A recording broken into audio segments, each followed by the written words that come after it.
नमस्ते छात्रों, मैं हूं सुनील मुरमुरे। आपके मनपसंद YouTube चैनल पर आपका हार्दिक स्वागत करता हूं।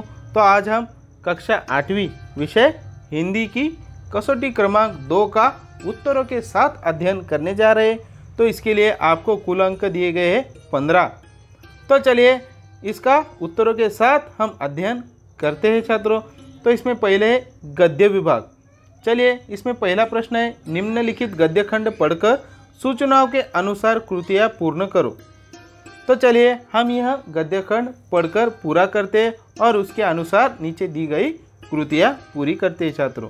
तो चलिए इस गद्य खंड में हमें कुछ वार्तालाप दिया गया है। शुरुआत में अनिल क्या कहता है रात रानी से, देखिए। हम कभी नहीं रोएंगे परंतु सुनील भैया को सज़ा न दी जाए, इन्हें सज़ा मत दे। रात रानी कहती है हथौड़ी पीट कर, शांति शांति, शोर मत करो। इतने में चंदा मामा आते और चंदा मामा को आते समय नींद परी देखती है और नींद परी कहती है चंदा मामा आप। फिर चंदा मामा को सब लड़के देखते और उतने में ही कौन खड़ी हो जाती है, नींद परी खड़ी हो जाती है और सब बच्चे खड़े हो जाते हैं। फिर सब बच्चे चंदा मामा को देखकर खुशी से तालियां पीटकर चंदा मामा आ गए, चंदा मामा आ गए, चंदा मामा जय हिंद। फिर चंदा मामा सब बच्चों से कहते जय हिंद मेरे बच्चों, जय हिंद।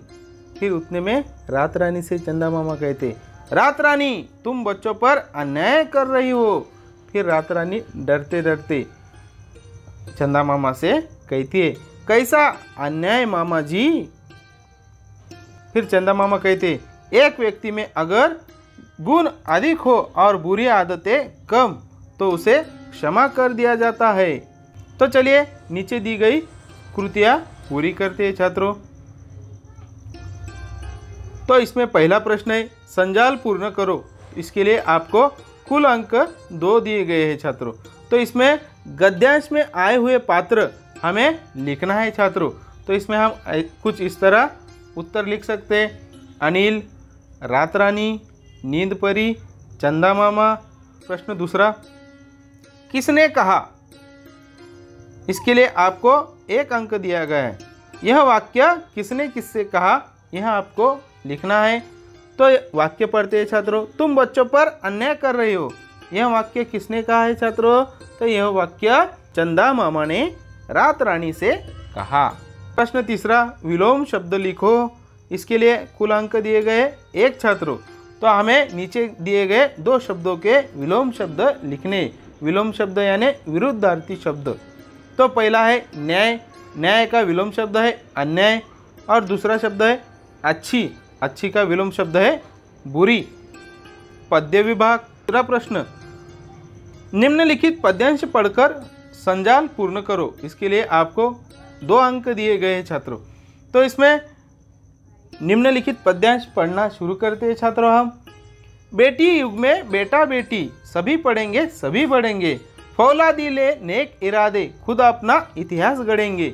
देश पढ़ेगा देश बढ़ेगा दौड़ेगी अब तरुण जवानी, नानी वाली कथा कहानी अब भी जग में लगे सुहानी। तो कुछ इस तरह पद्यांश हम पढ़ सकते हैं छात्रों। तो चलिए नीचे दिए गए संजाल पूरे करते हैं। तो कविता में आए लोग हमें इन 4 तख्तों में लिखना है छात्रों।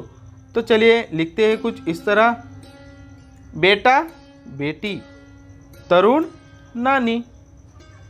तो चलिए प्रश्न दूसरा, बेटा बेटी एक समान इस विषय पर अपने विचार लिखो। तो सभी छात्रों को अपने अपने मन के विचार से इस प्रश्न का उत्तर लिखना है छात्रों। बेटा बेटी एक समान। एक समय ऐसा था कि बेटी सिर्फ घर का काम और बच्चों को संभालने की जिम्मेदारी दी जाती थी और यह माना जाता था कि इसके अलावा लड़कियां और कुछ नहीं कर सकती। वो युग नहीं रहा है। अब लड़कियां भी लड़कों के साथ कंधे से कंधा मिला के काम करती है। इसलिए आज के समय में लड़की और लड़की एक समान है। अब तो सरकार ने और समाज ने दोनों को बराबरी का दर्जा दिया है। कल्पना चावला, साइना नेहवाल, इंदिरा गांधी जैसी कई औरतों ने साबित किया है कि दोनों में कोई भेदभाव नहीं है। सभी क्षेत्रों में लड़का और लड़की दोनों समान तरक्की कर रहे हैं। तो कुछ इस तरह हम बेटा और बेटी एक समान इस विषय पर उत्तर लिख सकते हैं छात्रों। तो चलिए आगे देखते हैं व्याकरण विभाग। निम्नलिखित चित्र देखकर उनके विशेषण लिखो। इसके लिए आपको 1 अंक दिया गया है छात्रों। तो इसमें आपको 2 चित्र दिखाई दे रहे हैं। इसमें पहला चित्र है 4 बच्चे एक साथ खड़े रहते दिख रहे हैं छात्रों। तो हम यहाँ कुछ इस तरह विशेषण लिख सकते हैं, 4 लड़के एवं अनुशासित लड़के। तो चलिए आगे देखते हैं दूसरा चित्र। तो यह चित्र सेब का है और इसे हम विशेषण दे सकते हैं लाल सेब। तो चलिए आगे देखते हैं छात्रों। निम्नलिखित चित्र देखकर उनके सूचना के अनुसार कृति करो। इसके लिए आपको 2 अंक दिए गए छात्रों। तो यह हमें 6 चित्र यहाँ दिखाई दे रहे हैं छात्रों। तो यह 6 चित्र हमें क्या करना है, देखकर उनके सूचना के अनुसार कृति करनी है छात्रों। तो इसमें हमें सकर्मक क्रिया और अकर्मक क्रिया करने वाले चित्र हमें पहचानने हैं छात्रों। तो इसमें हम उत्तर कुछ इस तरह दे सकते हैं। तो पहला जो चित्र दिखाई दे रहा है वह चित्र अकर्मक है छात्रों। दूसरा जो चित्र दिखाई दे रहा है वह चित्र सकर्मक है। तीसरा सकर्मक चित्र है। चौथा अकर्मक चित्र है। 5वां सकर्मक चित्र है और 6ठा सकर्मक चित्र है। तो कुछ इस तरह हम अकर्मक क्रिया और सकर्मक क्रिया करने वाले चित्रों को पहचान सकते हैं छात्रों। अकर्मक क्रिया, लड़की रो रही है। दूसरी क्रिया, लड़का हंस रहा है।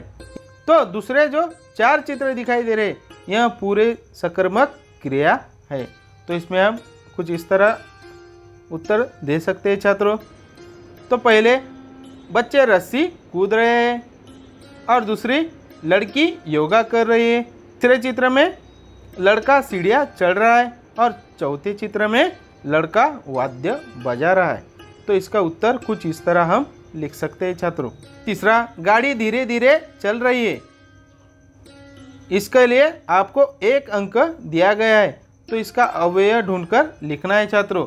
तो इसका अव्यय कुछ इस तरह हम लिख सकते हैं, धीरे धीरे। उपयोजित लेखन, इसके लिए आपको 3 अंक दिए गए छात्रों। तो पहला प्रश्न इसमें निम्नलिखित वाक्यों का मातृभाषा में अनुवाद करो। तो नीचे कुछ वाक्य हमें दिए गए और उसका अनुवाद हमें अपनी मातृभाषा में करना है छात्रों। तो इसके लिए आपको 3 अंक दिए गए। तो चलिए पहला प्रश्न इसमें, हर कोई गंभीर होकर समस्या के हल के बारे में सोचने लगा। तो इसका उत्तर कुछ इस तरह लिख सकते हैं छात्रों हम, प्रत्येक जण गंभीर होऊन समस्या सोडवण्याविषयी विचार करू लागला। तो इसमें प्रश्न दूसरा है छात्रों, शब्दकोश का 1 पन्ना हर रोज एकाग्रता से पढ़ना चाहिए। तो इसका उत्तर कुछ इस तरह लिख सकते हैं छात्रों हम, दररोज शब्दकोशाचे 1 तरी पान एकाग्रतेने वाचले पाहिजे। प्रश्न तीसरा देखते हैं, खेल तो ग्रामीण जीवन की आत्मा है। तो इसका उत्तर कुछ इस तरह हम दे सकते हैं छात्रों, खेळ हा ग्रामीण जीवनाचा आत्मा आहे। तो कुछ इस तरह हम कसौटी क्रमांक 2 की उत्तरों के साथ जानकारी ले सकते हैं छात्रों। आपको ऐसे नए नए वीडियो देखने के लिए आप हमारे YouTube चैनल को सब्सक्राइब ज़रूर कीजिए। धन्यवाद।